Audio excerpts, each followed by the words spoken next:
This is a puck swinger that is approximately 2 years old.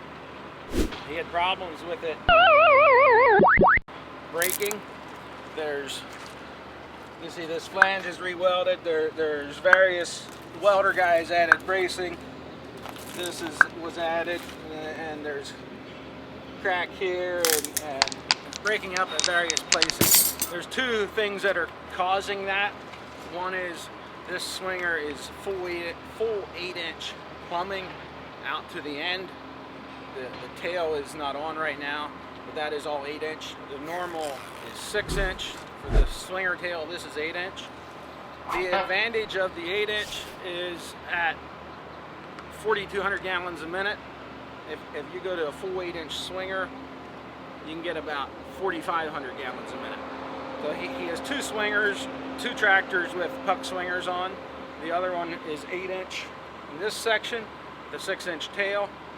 And that one, he'll max out at 4,200 gallons per minute. If he does this swinger with the full 8-inch plumbing, he can get about 4,500 gallons per minute out of the same set, everything else the same. So that extra 8-inch is a little less flow restriction. However, it's heavier and there's more weight on the back and it's causing some breakage issues. The other thing that I noticed is right here, a little bit of a dent, and there's a dent like that on this side of the swing pipe.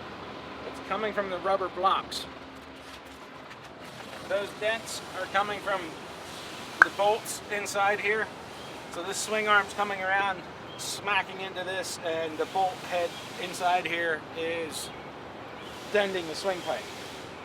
There's also some extra bracing here, so that this stop is having trouble. It was breaking loose on there. So I think that is one contributing factor. Another thing we're doing on this swinger is making a hydraulic folding tail, so that when he's in road transport, he can fold that tail up and it's not hanging way out the back. What we do is we have a hydraulic cylinder, a pin, a locking pin, and then there's linkage to bring that tail up around.